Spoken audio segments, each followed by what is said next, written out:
ঘটনাটির সময় ছিল 1992 সাল। এই ঘটনাটি যার সঙ্গে ঘটেছিল উনি সঙ্গত কারণে ওনার নামটি বলতে নিষেধ করেছেন। এই কারণে ওনার নামটি আমি বলছি না, অন্য সব কিছু আমি বলছি। উনি ওনার এখনো রাজবাড়ী সদর যে উপজেলা, রাজবাড়ী সদর যে শহরের একদম মানে প্রাণকেন্দ্রে যে বাজারটা রয়েছে, বাজারে ওনার গ্রোসারি শপ রয়েছে, যেটাকে আমরা মুদিখানার দোকান বলি। ওনার বাড়িটা হচ্ছে রাজবাড়ী জেলা থেকে একটু ভিতরে 1.5 থেকে 2 কিলোমিটার ভিতরে লক্ষ্মীকুল গ্রামে। তো উনি যে কাজটা করতেন সেটা হচ্ছে যে প্রায় রাত 9টার দিকেই দোকান বন্ধ করতেন এবং সবকিছু গুছিয়ে নিতে নিতে এবং বাড়িতে পৌঁছতে পৌঁছতে ওনার রাত 10টার একটু বেশি বেঁচে যেত। ওনার দোকানের যত কর্মচারী ছিলেন তাদের সকলের বাড়ি ছিল লক্ষ্মীকুল গ্রামে। যে কাজটা করতো সেটা হচ্ছে যে উনি এবং ওনার কর্মচারী একসাথে বের হতো এবং কয়েকজন কর্মচারী বাড়িতে চলে যেত এবং 1-2 জন কর্মচারী ওনাকে ওনার বাড়ি পর্যন্ত এগিয়ে দিয়ে তারা আবার তাদের বাড়িতে চলে যেত। এটা ছিল একদম দৈনন্দিন ঘটনা। আচ্ছা। ঘটনাটির সময় এই ঘটনাটির সময় ছিল বৈশাখ মাস, যখন কালবৈশাখী ঝড়ের সময়।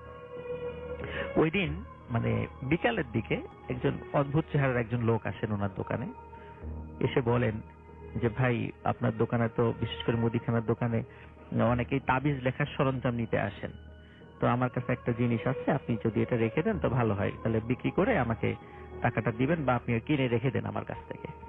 আসলে রাসেল ভাই অনেক সময় যারা তাবিজ লেখেন আর কি, যারা এই প্রফেশনের সাথে জড়িত আছেন বা এই বিষয়ে যারা পারদর্শী, ওনাদের লেখার জন্য বিভিন্ন ধরনের জিনিস, যেমন পাতলা কাগজ, জাফরান কালি, তারপরে আপনার শুকনো চামড়া, এই জিনিসগুলো লাগে আর কি বিভিন্ন ধরনের কাজের জন্য।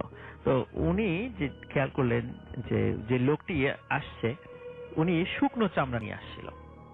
তখন জিজ্ঞেস করলেন যে এটা কিসের চামড়া?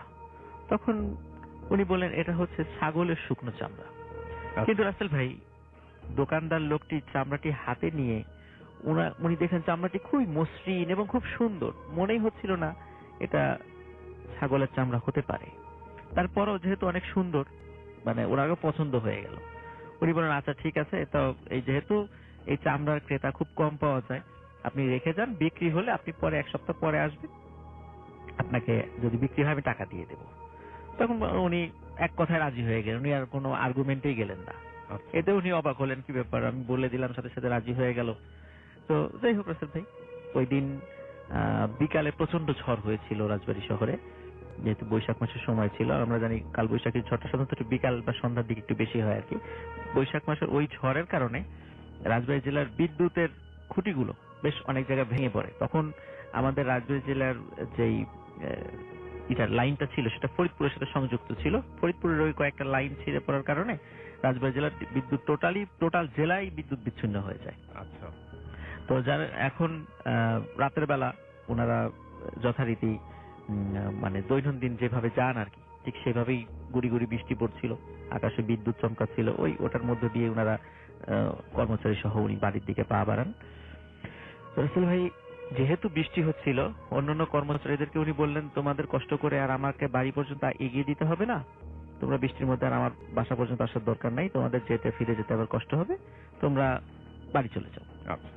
তখন উনি ওনার কর্মচারীদেরকে বাড়িতে পাঠিয়ে দিয়ে উনি নিজেই মানে ওনার বাড়ির দিকে হাঁটা শুরু করলেন। ওনার বাড়ির এরিয়াটা ছিল একটু বড় এলাকা নিয়ে, বড় জায়গা নিয়ে, যেহেতু ওনার অবস্থা ভালো ছিল, বাড়ির চারপাশে বড় একটা পুকুর ছিল বাড়ির পাশে।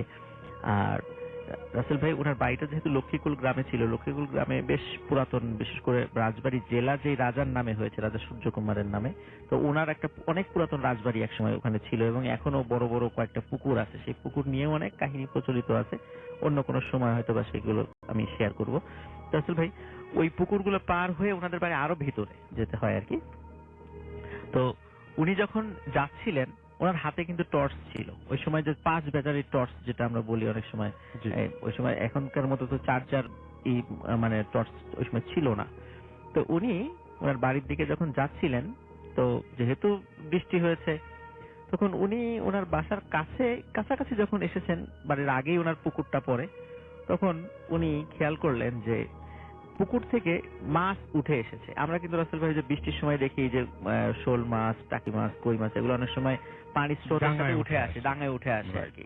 এটা আমি ছোটবেলায় আমি এগুলো ধরেছি, খুব মজা পেতাম আর কি। তো উনি রাতের বেলা এই দৃশ্যটা উনি দেখেন যে বেশ বড় আকৃতির, ওনার